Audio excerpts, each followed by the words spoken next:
Assalamualaikum warahmatullahi wabarakatuh. Waalaikumsalam. Nama kakek Mustamar, nama cucu siapa? Norman. Norman. Kita bersaudara yang diikat dengan kalimat La ilaha illallah Muhammad Rasul. Langit, gunung, bumi, matahari, bulan, bintang, laut, segalanya tidak ada. Yang ada itu Allah, semuanya diadakan. Dunia kecil, Allah yang maha besar. Dunia paling lama 60 tahun atau 70 tahun, tapi akhirat itu selama-lamanya. Jadi orang yang pintar tuh dia memikirkan hidup sesudah mati dan hari akhirat. Tapi kalau orang yang bodoh dia memikirkan makan, minum, kawin, uang sebanyak-banyaknya. Jadi dahulu Islam itu seperti taman. Karena dakwah dijalankan yang dicontohkan Nabi, menjumpai umat tanpa diundang, tanpa minta upah. Tidak mengajak kepada organisasi, kelompok dan golongan. Mengajak diri kita taat, mengajak manusia taat. Kalaulah manusia taat, selesailah semua masalah. Tapi kalau manusia tidak mau taat, bertambahlah masalah. Kenapa? Sesungguhnya kebahagiaan dan kejayaan manusia itu hanya ada di dalam mengamalkan agama. Baik dia orang kaya, orang miskin, kota, desa, penjabat, rakyat. Kalau mereka mengamalkan agama, inilah orang yang berhasilnya sementara dan berhasil di akhirat selama-lamanya. Kalau dia mengamalkan agama, selesailah semua masalah. Tapi kalau mereka tidak mau mengamalkan agama, bertambahlah masalah. Dan sekarang Islam itu sudah seperti hutan belantara. Kenapa? Karena dakwah sudah lama ditinggal. Banyak saudara kita sekarang mengaku Islam tapi nggak mau mendirikan sholat. Banyak wanita perempuan kita sekarang mengaku Islam tapi nggak mau tutup aurat. Satu rambut, satu dosa. Orang wanita Islam sekarang sudah banyak bangga pakai celana ketat, baju ketat, menampakkan tubuh. Itu alias bertelanjang. Allah. Merancang orang laki-laki. Kalau kita bilang sama dia ini model katanya. Ini salah siapa? Ini bukan salah penjajah, bukan salah ulama, bukan salah ustadz, bukan salah kiai. Ini salah kita karena kita tidak mau lagi menghidupkan dakwah. Jadi usaha dakwah ini usaha heran karena sudah lama ditinggal. Orang kalau belum ikut usaha dakwah, dia heran melihat orang dakwah. Apa kerja orang dakwah?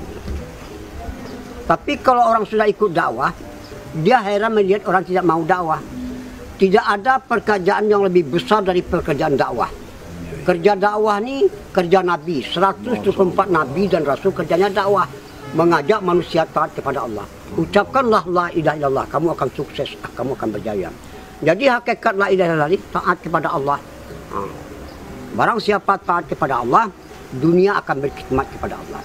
Jadi barang siapa istiqomah dalam dakwah, penduduk langit dan penduduk bumi akan berkhidmat kepada mereka. Barang siapa istiqomah dalam dakwah, surga akan rindu kepada mereka. Barang siapa istiqomah dalam dakwah, kalau dia mati nanti Allah yang akan mencabut nyawa. Ini hadis kudusi. Hadis kudusi. Jadi dakwah ini Masya Allah. Walaupun kita punya perusahaan 10 buah, 15 buah, 5 buah, itu nggak dipandang oleh Allah. Tapi kalau usaha dakwah ini sepagi sepetang kita di dalam Allah, lebih bagus daripada dunia dan keisinya. Ini kebesaran pahala dakwah. Jadi kerja-kerja dakwah ini kerjanya sedikit tapi hasilnya besar. Kalau kerja dunia, kerjanya berat, hasilnya sedikit. Istri kita kalau nggak diajak dakwah, dia pandangannya dunia. Pandangan dunia ini sifatnya menipu. Sekarang banyak orang tergoda oleh dunia, ibadah ditinggal.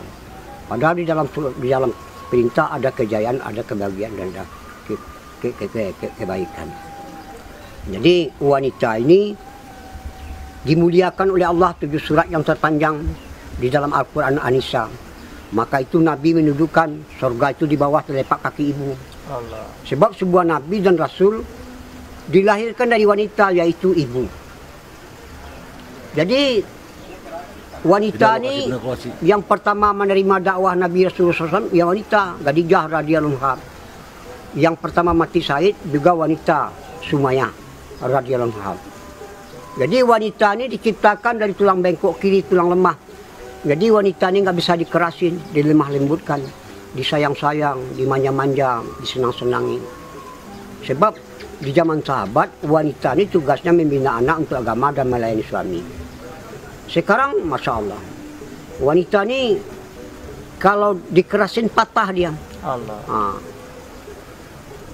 Jadi wanita ini tugasnya membina anak untuk agama dan melayani suami.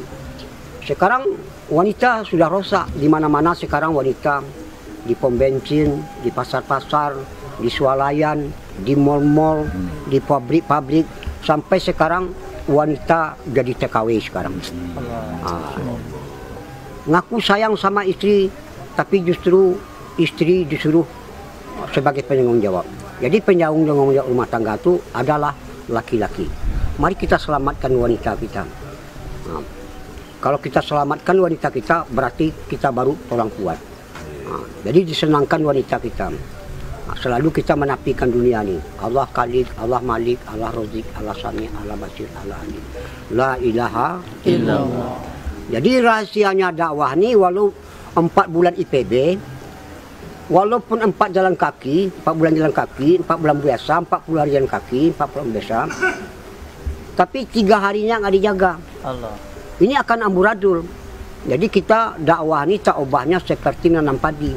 Jadi kalau keluar 40 hari, 4 bulan itu masa training latihan yang dakwah tuh dimakomi di kampung kita sendiri. Jadi kalau dakwah, kalau kita keluar dakwah dikencangi, kalau dimakomi akhlak dinampakkan khidmat. Jadi mudah-mudahan semua kita ajak orang ikut dakwah. Jadi kalau orang sudah ikut dakwah, dia menjadi orang kaya. Sebab orang Eropa nggak punya pabrik, PT, perusahaan, dia nggak bisa keliling dunia. Paling-paling dia bisa keliling dunia tinggal di hotel berbintang 5. Kalau orang dakwah, dia nggak punya apa-apa, tapi dia bisa memperjuangkan agama ke seluruh dunia. Allah. Tinggalnya di taman sorga, yaitu di rumah bintang bulan, di rumah Allah. Jadi orang dakwah ini orang senang. Kenapa? Orang dakwah dia nggak mau diperbudak dunia, justru dia memperbudak dunia. Benar, ya Allah. Ibadah diutamakan, dunia dinomor 2-kan. Jadi dakwah ini, kenapa ibadah diutamakan? Ibadah ini tujuan. Dunia keperluan, sandang, pangan, papan, kendaraan, nikah, anak, istri, semuanya bakal ditinggal. Apa akan dibawa? Iman dan amal saleh. Maka itu Allah berfirman, aku tidak melihat hartamu, aku melihat hati dan amalanmu. Nanti di surga aja banyak orang menyesal. Jadi orang dakwah ini orang jawara, jagoan. Dia nggak mau tahu siapa, mau tentara, ABRI, mau polisi, mau preman, apa saja lapisan masyarakat dia datangi, diajak supaya ikut usaha dakwah. Jadi kita, sebab dakwah ini tugasnya 3, ta'aruf, ta'aluf, targhib, dan taskin. Insya Allah kita semua ikut dalam usaha dakwah. Insya Allah. Kita tutup dengan doa para majelis. Subhanallah wa bihamdihi. Assalamualaikum warahmatullahi wabarakatuh.